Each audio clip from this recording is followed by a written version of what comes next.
এরপরে চলে এলাম গয়ার যে জগন্নাথ মন্দির সেখান থেকে ঘুরে আমি চলে গিয়েছিলাম মেন যে গৌতম বুদ্ধ সেই সিদ্ধি লাভ করে বোধিগয়া এখানে কিন্তু ক্যামেরা নিয়ে ঢুকতে পারিনি।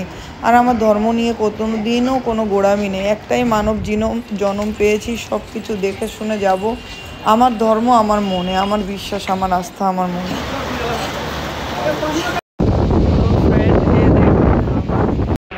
তো বন্ধুরা দেখুন, আমরা তো বৃষ্টির সময় থেমেছি ধাবাতে, আর বাইরে ধাবায় ওখানে বসে আমি মুড়ি চানাচুর আর চা এসবগুলোর সঙ্গে খেলাম। তো ধাবার যে ওনার আছে এনার ব্যবহার খুব ভালো। অ্যাকচুয়ালি বিহার বা বাইরের স্টেট আসার আগে না একটা মনে ভয় থাকে কি কোথায় যাব, আরে বাবা কোনো যেমন যে কোনো জায়গা থামা যাবে না ভালো জায়গা ছাড়া, ভালো ধাবা না হলে।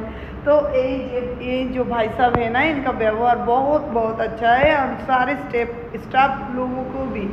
और आप लोग यहाँ पे आ सकते हो, और शुद्ध शाकाहारी खाना है। सबसे बढ़िया जो चीज़ है इन लोगों का, बाहर में भी बैठने का ढाबा इधर है और ऊपर में रेस्टोरेंट भी है, तो आप आ सकते हो।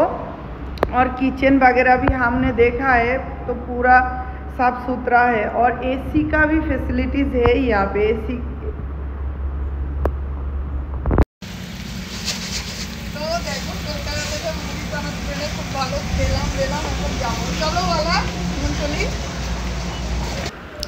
তো বন্ধুরা ফাইনালি পৌঁছে গিয়েছিলাম কাশিতে, আর বিশ্বনাথ টেম্পল দর্শন করেছি, আর ত্রিদেব মন্দিরও গেলাম। বিশ্বনাথ টেম্পলে তো ক্যামেরা অ্যালাউ নেই, কিন্তু তারপরে ত্রিদেব টেম্পল এবং হনুমান সংকটমোচন হনুমান মন্দিরেও গিয়েছি। আর আমি ধর্ম নিয়ে কোনো গোড়ামি করি না, আমি খ্রিস্টান বলে যে আমি মন্দিরে যেতে পারবো না, আমি এটা বিশ্বাস করি না।